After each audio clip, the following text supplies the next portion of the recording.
escola do mundo, onde eu posso ensinar e aprender. A palavra da sabedoria é a nossa EBD. Deus é o nosso diretor, o Espírito Santo nosso professor. A Bíblia é a cartilha que ensina o caminho, a verdade e a vida. Deus é o nosso diretor, o Espírito Santo nosso professor. A Bíblia é a cartilha que ensina o caminho, a verdade e a vida. Oramos por mais esse dia, por mais esse estudo, e que ele possa ser inspirado pelo teu Santo Espírito, Senhor, falando ao nosso coração, à nossa mente, trazendo entendimento, para que possamos converter o nosso coração à tua palavra e ao Senhor Jesus Cristo, naquilo que temos como ídolos ocultos e muitas vezes não enxergamos ou sabemos e não conseguimos nos afastar deles. Nos ajuda, Senhor, ajude a cada pessoa que tem o seu ídolo oculto e que não tem conseguido se desvencilhar, colocando em oração diante do Senhor. Atenda as nossas súplicas, Senhor, para que possamos estar mais voltados diante de Ti e a nossa vida junto contigo, Senhor. Em nome de Jesus, amém.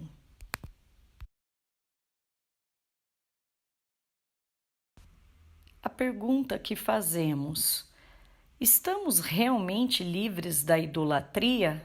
Será que nós, sendo cristãos, somos idólatras e nem sabíamos? Você quer identificar o ídolo do seu coração? Como que as pessoas te veem? A pessoa que é louca por carro, não tem casa, mas tem o melhor carro. A pessoa que vive comprando, que só gasta, por exemplo, só gasta em roupa, ou só gasta em relógio, ou só gasta em qualquer bem comum, ou a pessoa que só pensa no filho, só fala do filho, com o filho não pode ninguém mexer, a vida dela é o filho.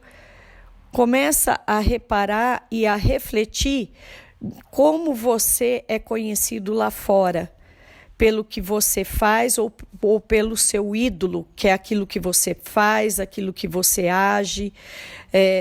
O ídolo pode ser a língua, falar mal dos outros, é o seu ídolo, é o prazer de fazer isso. Então, reflita sobre como você é conhecido lá fora. E você vai descobrir se você ainda não identificou o seu ídolo através disso. Mas o que será que podemos adorar além do Senhor? Uma adoração sincera, ela envolve um comprometimento e entrega do próprio futuro. Vamos entender com alguns exemplos. Nós vimos nas últimas eleições o país se dividindo em dois extremos e estavam se digladiando até hoje, através ou das redes sociais ou pessoalmente, enfim, um atacando o outro, chegando ao ponto de, nessa disputa, usarem como arma principal a mentira. A idolatria no coração daqueles que viam em Lula, ou sucessor de Lula, ou Bolsonaro como salvadores do Brasil foi tão intensa que o maior instrumento utilizado foi justamente a filha do diabo, a mentira. Por conta do culto a personalidades, a nação se dividiu. A nossa igreja se dividiu. Primeiro em dois lados, inicialmente, esquerda e direita. Depois, cada lado passou a ter suas próprias divisões. Um outro exemplo. De tatuagens a dias na fila de espera para comprar um ingresso extremamente caro. Os rituais de adoração dos fãs, né? Comprar os objetos, a música ou os filmes, o que seja, aquele que se tornou o fã.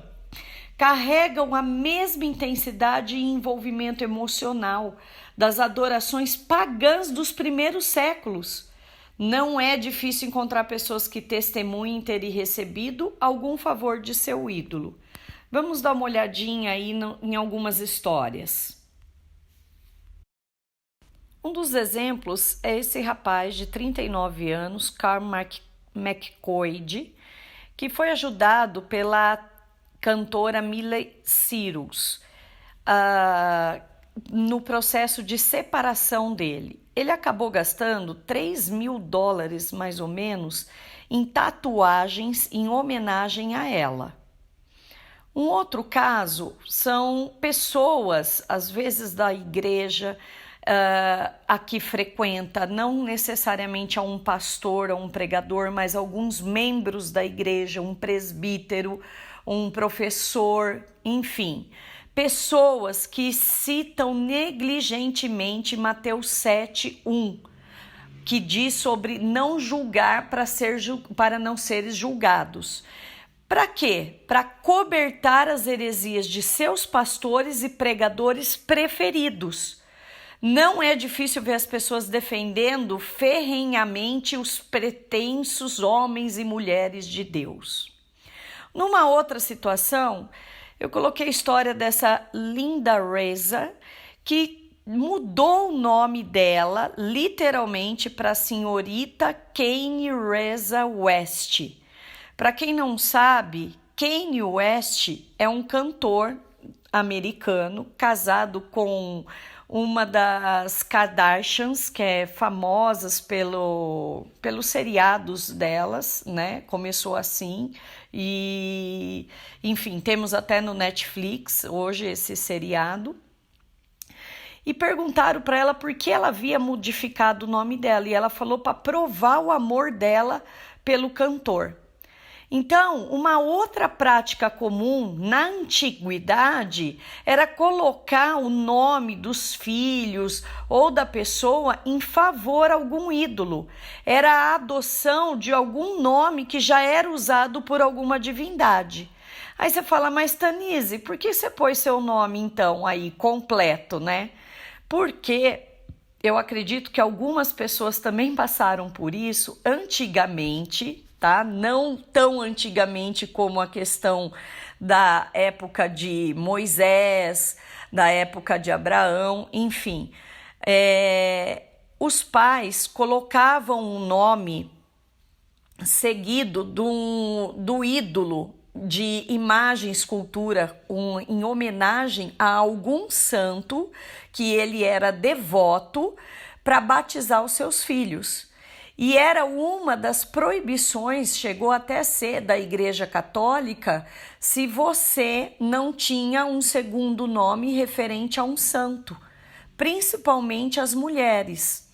Então, o meu nome, Tanise Teresa, esse Teresa é dedicado na época, né? Hoje não mais, mas na época foi dedicado a Santa Teresinha, porque meus pais eram devotos a Santa Teresinha. Hoje meus pais são convertidos para a glória de Deus. Um dos autores, pastor Timothy Keller, que fez um grande avivamento da igreja nos Estados Unidos, em especial na cidade de Nova York, ele escreve nesse livro Deuses Falsos, que eu já havia recomendado para vocês na primeira aula dessa revista. Ele escreve que existe ídolos que podem ser vistos ou não. Às vezes na cabeça das pessoas, até nós como cristãos, imaginamos que o ídolo é só a imagem e escultura. Mas Tim Keller, eu gosto dessa categorização que ele usa, que diz que existem ídolos ocultos, né, ou profundos do nosso coração e os de superfície. Quem seriam esses ídolos ocultos? São aqueles que são produzidos por um desejo de influência e poder. Nós vamos ver aqui, eles se referem. E os de superfície são aqueles pela necessidade de aprovação.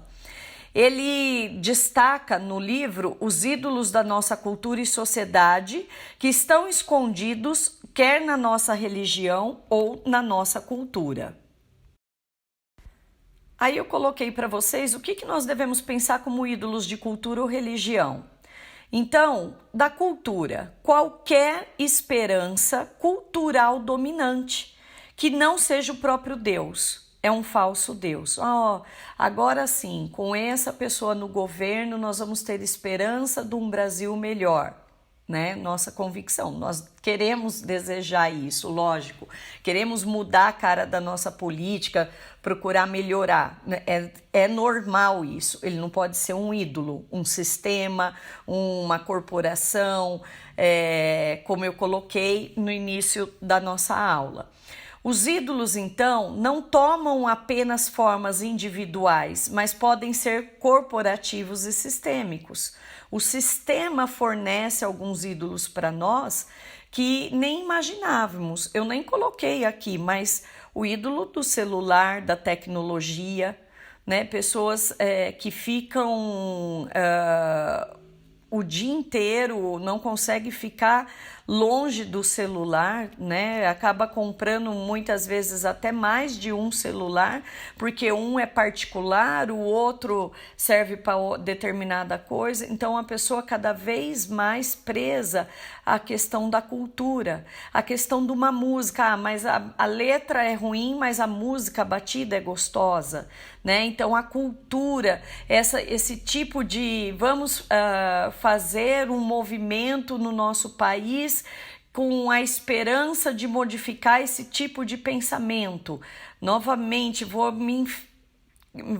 me colocar de cabeça por essa motivação e, na verdade, muitas vezes não percebemos que aquilo está se tornando um ídolo para nós. Dentro da religião, a idolatria funciona amplamente dentro da comunidade religiosa, quando que a verdade doutrinária ela é elevada à posição de um falso Deus. O que Deus não proíbe, biblicamente falando, e o homem proíbe dentro da igreja? Ou o que Deus não liberou e o homem interpreta de uma forma para ele saciar a vontade de realizar algo, né, que ele tem a vontade. Né? Muitas vezes a gente justifica o nosso ato de querer pecar ou numa questão da pessoa, falar que a pessoa é o problema, ou impor algo que eu queira praticar dentro da minha igreja, ou entender a palavra de Deus como uma forma diferente, interpretando ela para aquilo que eu possa satisfazer o desejo do meu coração. Então, ocorre isso quando as pessoas confiam na veracidade da doutrina para estar em comunhão com Deus e não no próprio Deus e na sua graça. Então, eu preciso praticar algo, eu preciso usar meu cabelo comprido, eu preciso não usar brinco, eu não posso usar calça jeans. Eu dar uma calça jeans feminina para um homem, ver se ele coloca, ele vai dizer que é de mulher. Então, alguns valores que são imputidos e não estão biblicamente doutrinados, né? O homem criou essa doutrina para poder adequar a vida dele naquilo que ele quer viver. E quem são esses ídolos? Como eu falei, tanto os ocultos como os de superfície, né? O coração do homem toma coisas boas como uma carreira de sucesso, o amor, o bem material e até a questão familiar, fazendo delas os seus bens últimos, a prioridade. O nosso coração as diviniza como se fosse o centro da nossa vida, porque achamos que essas coisas nos dar significado e proteção, segurança e satisfação, se as alcançarmos. A gente tem visto ultimamente, só nesse mês de setembro, que nós tivemos pelo menos aí 3 suicídios na nossa cidade, sendo 2 deles de jovens, né, com condições de vidas financeiramente bem, Acredito muitas vezes que os pais invejados pelos bens materiais, pela carreira de sucesso, aparentemente nas imagens de redes sociais, sendo invejados pelas fotos de família que são compartilhadas, né? Aquela ideologia de que ali existe o amor, o confraternizado, né? Mas nós, na verdade, nós não sabemos o que passava ou naquele momento na vida daquele jovem ou daquela jovem, ou daquela pessoa mais velha que cometeu o suicídio. Então, a gente acha que isso vai trazer um significado e uma proteção, uma segurança, a satisfação. Olha, uma família bem-sucedida na cidade de Jaú, possui bens materiais, uma família amada pelas pessoas que vêm de fora, e não sabemos, na verdade, o que se passava dentro de 4 paredes daquela família, né? Um caso de depressão, o que levou essas pessoas a se deprimirem, ou se não foi a depressão, o que levou ela realmente ao suicídio, né? A pensar realmente nela e esquecer do que está ao redor, além daquilo que ela possui, né? Ou se não possuía, e aí precisou tirar a própria vida por conta disso. Você já pensou, para parar, que todo mundo é adorador de alguma coisa, né? Mas você já parou para pensar quem tem sido o seu ídolo? O ídolo, ele pode ser o amor, o dinheiro, o sucesso e o poder. Eles podem nos tornar escravos. Um exemplo, a busca pelo amor pode se transformar em um tipo de escravidão. Quando eu tenho a idolatria no dinheiro, ela nos faz servo do dinheiro, a tal ponto de eu abrir mão de valores pessoais meus, de crenças minhas a favor do dinheiro. A necessidade do sucesso, ela tira totalmente o nosso foco do que Cristo já conquistou para nós. Na minha casa, a gente, lógico, todo mundo passa por dificuldades, passa por esse momento de reflexão se nós estamos andando constantemente no caminho certo, junto de Deus. E sempre orar para o Espírito Santo nos alertar sobre isso. Mas na nossa casa, nós dizemos que o nosso patrão é Cristo. Deus é o nosso patrão. Então, se Ele tiver que tirar algo ou pôr algo na nossa vida, falando no aspecto de trabalho, desde que não tire o nosso foco de Cristo, que seja o mais importante isso para nós, para que o sucesso não seja maior do que o nosso foco em Cristo, porque quem é o nosso patrão é Deus, é Cristo no nosso lar. A sede do poder impede a gente de olhar para Deus. Existe um ditado que não vou me lembrar de quem é a referência, mas diz: dá o poder para um homem e você vai conhecer quem ele realmente é. Porque ele para muito, não vou dizer todos, conheço pessoas poderosas, mas cristãs, e que os seus olhos continuam em Deus. Mas muitos, a grande maioria, eles param de olhar para Deus. Essa citação em Provérbios 1,19, com a tradução da Bíblia A Mensagem, de Eugene Peterson, desse versículo é maravilhoso. Sabe o que acontece quando a ganância toma o controle? Quanto mais você tem, menos você é. Aquilo se torna maior na sua vida. Quer questão de poder, questão de dinheiro, questão de amor, questão de sucesso, enfim. Mas vamos abrir nossas Bíblias em Ezequiel 14, versículo de 1 a 11, que fala sobre o castigo dos idólatras. Esse texto é o enfoque principal da nossa lição de hoje. Então vieram ter comigo alguns dos anciãos de Israel e se assentaram diante de mim. Veio a mim a palavra do Senhor dizendo: Filho do homem, estes homens levantaram os seus ídolos dentro do seu coração, tropeço para a iniquidade que sempre tem eles diante de si. Acaso permitirei que eles me interroguem? Portanto, fala com eles e dize-lhes: Assim diz o Senhor Deus: qualquer homem da casa de Israel que levantar os seus ídolos dentro do seu coração e tem tal tropeço para a sua iniquidade e vier ao profeta, eu, o Senhor, vindo ele, lhe responderei segundo a multidão dos seus ídolos, para que eu possa apanhar a casa de Israel no seu próprio coração, porquanto todos se apartaram de mim para seguirem os seus ídolos.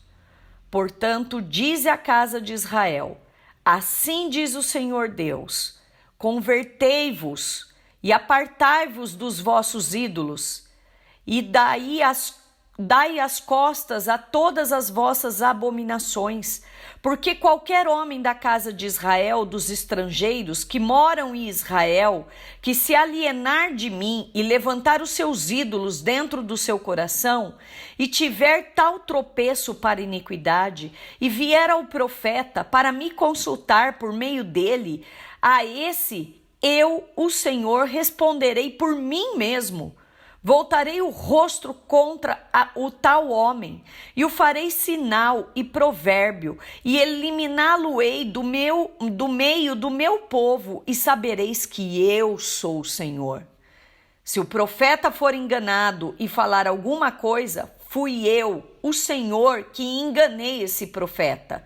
Estenderei a mão contra ele e o eliminarei do meio do meu povo de Israel. Ambos levarão sobre si a sua iniquidade. A iniquidade daquele que consulta será como a do profeta, para que a casa de Israel não se desvie mais de mim, nem mais se contamine com todas as suas transgressões. Então, diz o Senhor Deus: eles serão o meu povo, e eu serei o seu Deus.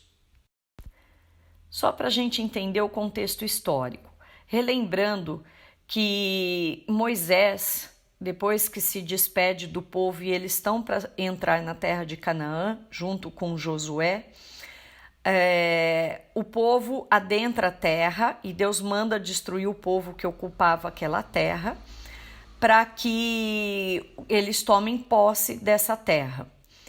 E quando eles tomam posse, não vou entrar em detalhes sobre o que aconteceu nessa guerra aí, porque alguns não acabaram eliminando todo o povo que Deus havia mandado assim fazer. O povo se distribui segundo as 12 tribos de Israel. Passado o tempo, essas 12 tribos de Israel permanecem até o mandato de Salomão. Quando Salomão morre e o filho dele vai governar, há uma divisão entre reinos: o reino de Israel, onde a capital é Samaria, e o reino de Judá, onde a capital é de Jerusalém. Mais acima, ali na ponta do reino de Israel, nós temos o Império Assírio, e mais abaixo, na lateral, ainda mais ou menos na direção do Império Assírio, nós vamos ter o Império Babilônico, tá? Pois bem, existe essa divisão entre os reinos. Há uma sentença de Israel e Judá, porque eles param, o povo conforme vai mudando as gerações, vão se afastando cada vez mais de Deus e vão aceitando a idolatria, as festas comemorativas daquele povo pagão, e vai acrescentando, assimilando dentro o povo de Deus. Então Deus os entrega primeiramente a terra de Israel, né? Que é ao norte, que fica ao norte, aos assírios, e depois, mais tarde, mas não diferente deles, o povo de Judá para os babilônios. Então eu coloquei aí para vocês a saída desse povo que foi de Jerusalém, transportado para a Babilônia. E esse é o período que eles estavam vivendo na Babilônia durante o exílio. O povo era levado, retirado da sua terra e trabalhava como escravo na terra daquele povo inimigo que conquistou a sua cidade, o seu estado, a sua nação.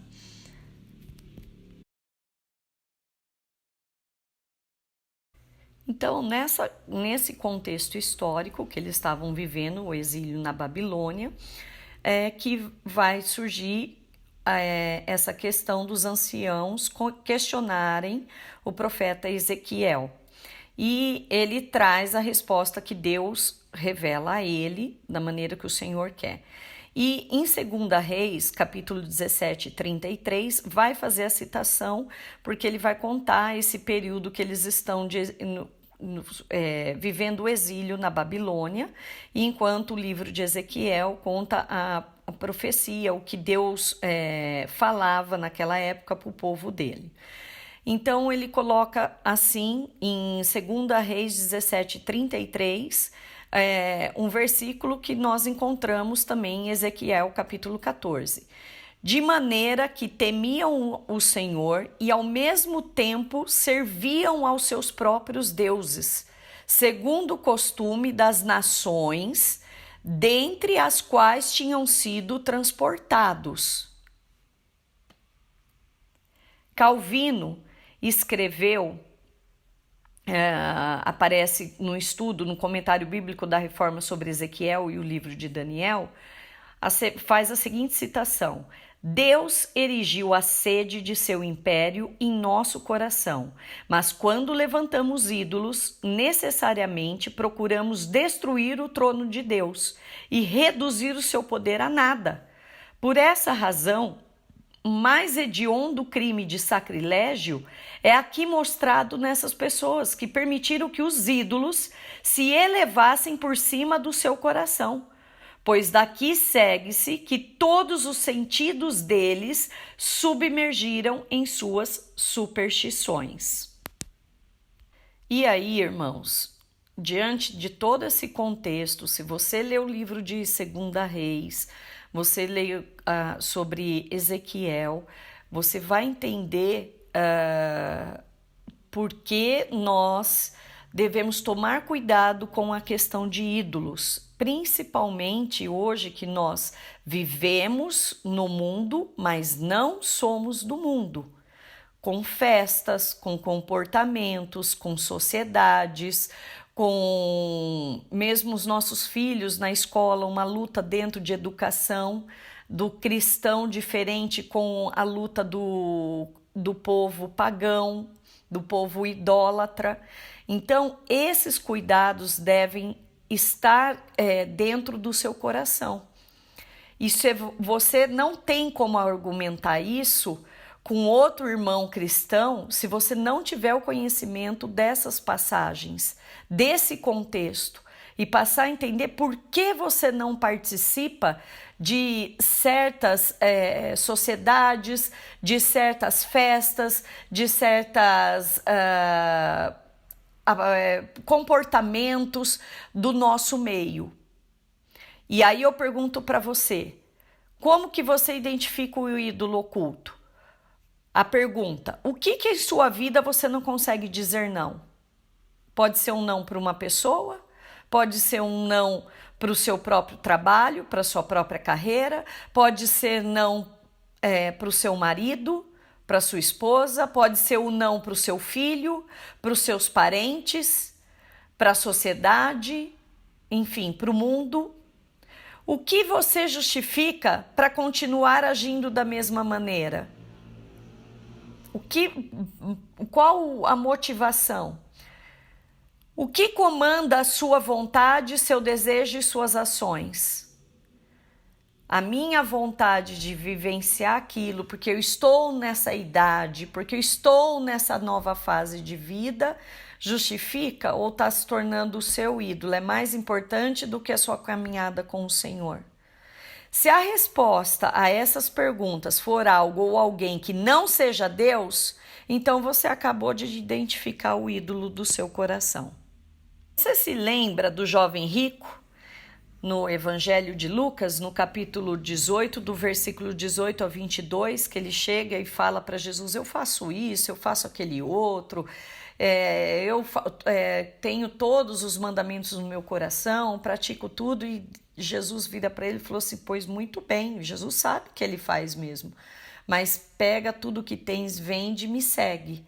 E aí ele fica triste porque ele não consegue se desvencilhar daquele ídolo do seu coração. Quando Deus olha para você, o que Jesus vê em você? Quando Deus questiona de você, como Jesus pode te defender perante Deus? Porque o que Deus vê realmente é diferente do que Jesus vê? Se nós cremos na Trindade, os dois vê da mesma forma, né? Então, Timothy Keller diz no livro sobre deuses, falsos deuses, que quanto maior o bem, maior é a tendência de esperarmos que ele satisfaça nossas necessidades e esperanças mais profundas. Qualquer coisa pode servir como um falso Deus, especialmente as melhores coisas da vida. As melhores coisas da vida para um jovem, para um adolescente, é diferente para as melhores coisas da vida para uma pessoa mais madura, para uma pessoa mais velha, para um idoso. Vamos dar um exemplo para o jovem. Eu frequentar uma boate, eu frequentar festas, porque é a minha satisfação do prazer de estar ali. Mas eu estou com meus amigos. Aqueles amigos não são os amigos de Salmo 1. Não assentei na roda dos escarnecedores. Traga eles para os pés de Cristo. Não você ir até eles. Não justifique que você vai lá falar de Cristo, porque você não vai falar de Cristo. Então, isso é um exemplo, tá? Porque eu estou falando de vários exemplos que a gente, como adulto, consegue muitas vezes enxergar. O maior bem é eu ter a paz e dizer sim para o meu filho, toma o celular. Sim, filho, jogue videogame o dia inteiro. Ou o maior bem é o grande amor de dizer não ao seu filho e você interagir com o seu filho, você ter um momento com o seu filho. Qualquer coisa pode servir como um falso Deus. Especialmente as melhores coisas da vida, aquilo que te traz prazer. Quais as consequências disso? Isso, meus irmãos, é o adultério espiritual. Você está traindo a pessoa que você diz amar por outro algo, por outra coisa. Pode ser pelo filho, pode ser, como a gente colocou, por um amor, pode ser pelo sucesso, pela carreira, enfim. Em Ezequiel 14:4 diz, eu, o Senhor, vindo ele de ver aquele ancião, lhe responderei segundo a multidão dos seus ídolos. Ele não fala de um ídolo que aqueles anciãos tinham, mas ele fala para ele, para cada um deles havia multidão de ídolos. Em Isaías 29, 13, 14 e Mateus 15, 8, 9, vai tratar exatamente sobre a idolatria. Esse povo se aproxima de mim com a boca e me honra com os lábios, mas o seu coração está longe de mim. A adoração que me prestam é feita só de regras ensinadas por homens. Quantos de nós, irmãos, estamos lá no domingo, hoje não mais, devido à pandemia. Com a graça de Deus, espero que estejamos em breve juntos. Mas quantos de nós estamos dentro da igreja, obedecemos a regra, vimos aquele irmão dentro da igreja, olha que bom cristão, que boa pessoa, mas lá fora não é o comentário que se diz a respeito desse irmão? Não é o procedimento que ele tem? Não é assim que ele o faz? Ou o irmão, quando eu quero dizer o irmão, eu estou me referindo a homens e mulheres de Deus, a crianças de Deus. Porque a criança, se ela não tem um comportamento que é de Deus, o pai e a mãe não têm ensinado no caminho em que essa criança deve estar. Então, a adoração que prestam é feita só de regras ensinadas pelos homens. Tá esperando vó ensinar seus filhos? Tá esperando os professores de escola dominical? O pastor ensinar seus filhos? Não. Isso é obrigação sua. Você, quando batizou, você fez um juramento diante da igreja do seu filho, de você e seu marido, ou você e sua esposa, anunciar a palavra do Senhor ao seu filho. Não é o papel dos outros, não é madrinho, padrinho, não tem nada disso. É o seu papel. A resposta de Deus, embora ela seja dura a idolatria, ele sempre está convidando você ao arrependimento. Você é convidado ao arrependimento. Você escolhe ter autonomia de Deus na sua vida ou querer ter Deus na sua vida. O problema é quando a gente quer ter Deus na nossa vida, mas nós queremos mandar. O amor perdoador de Deus aparece exatamente no texto de Ezequiel, no capítulo 14, versículo 11. Para que a casa de Israel não se desvie mais de mim. Estou te alertando, Israel. Nem mais se contamine com todas as suas transgressões. Então diz o Senhor Deus, eles serão o meu povo e eu serei o seu Deus. Tem 2 pontos aí nesse texto de Ezequiel que Deus orienta. Primeiro, identifica a idolatria em sua vida e no seu coração. Deus está te chamando para se arrepender. E comunique a palavra de maneira misericordiosa, não é dando bibliada na cabeça do irmão, não.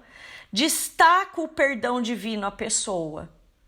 Existe arrependimento, existe o perdão de Deus para você e existe o arrependimento que você pode pedir no coração. Hoje não tem, ore para que tenha, queira ter.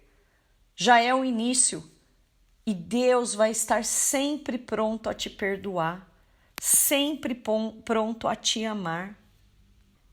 Eu finalizo com a conclusão e um texto desse site de Cristão Racional, falando sobre ídolos modernos, né? Ele vai tratar de personalidades. Eu até fiz algumas situações aí de alguns exemplos baseado nesse site.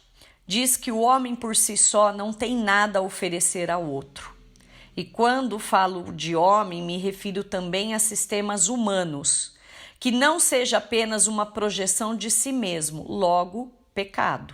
Homem é pecador. Quaisquer que sejam as virtudes que escolhamos mostrar ou salientar para os outros, essa capa não é capaz de ocultar nossa natureza pecaminosa e autodestrutiva que em algum momento será revelada, seja de forma intencional ou não. Assim sendo, não somos capazes de dar frutos, de alimentar outros, apenas produziremos fome, seja ela material ou espiritual, pois o nosso coração, sem ação do Senhor, não passa de pedras. Quantos já passaram por você com problemas, com dificuldades e não viram o anseio do seu coração, o chance do seu coração que você tanto espera? Se Jesus entrar em sua vida, eu quero dizer para você, irmão, que você vai ser rejeitado. Não por Jesus, mas pelo mundo. E se você não é rejeitado pelo que você pensa, age, diz ou como você se comporta nesse mundo, tome cuidado, porque você pode estar fazendo parte dele. Algo está tomando o lugar do seu Deus no seu coração. Você precisa parar e refletir quem ou o que é o seu ídolo que tomou este lugar. Você vai sofrer pelo nome do Senhor Jesus Cristo, porque as pessoas não aceitam as pessoas de Cristo. O mundo não quer aceitar. O Senhor é seu consultor e não seu Senhor? Você negocia com Deus sobre sua vida? Você abre mão do controle da própria vida e desiste das suas condições? Ou não? Você não abre mão de tudo que você gostaria de abrir a mão em relacionado à sua vida, aos seus desejos. Meus irmãos, eu finalizo com mais um livro, indicação para vocês, do Timothy Keller, pastor, Encontros com Jesus. Respostas inusitadas aos maiores questionamentos da vida. A pergunta, eu peguei esse texto de uma parte deste livro que diz: você considera o quanto custa para você tornar-se um cristão? Você sabe o custo disso? Você já sentou, refletiu e viu quanto isto pode lhe custar? Muita gente da igreja prefere negociar esse custo ao invés de calculá-lo. Ou seja, abrir mão das coisas, mas não do direito de determinar que coisas serão essas. Essas pessoas querem estar, não digo só essas pessoas, nós queremos estar em posição de fazer análises contínuas do custo ou benefício de vários tipos de comportamento, o que as mantém ocupando o assento do motorista, o trono da própria vida, por assim dizer. Quando se trata de seguir a Jesus, o mais difícil de entregar é entregar-se a si mesmo. Seguir a Cristo terá um custo alto. É você abrir a mão do direito de decidir se fará ou não a vontade de Deus. Você terá coragem de cumpri-la incondicionalmente? Coragem, irmãos, é preciso coragem. Coragem para admitir que nós somos idólatras, coragem para admitir qual é o seu ídolo, o meu ídolo, coragem para nos arrependermos e coragem de cumprir incondicionalmente a vontade de Deus. Deus, Jesus, é inegociável. Que Deus vos abençoe com esta mensagem, trazendo sabedoria, trazendo retidão, trazendo conversão ao seu coração para a palavra do Senhor. Amém.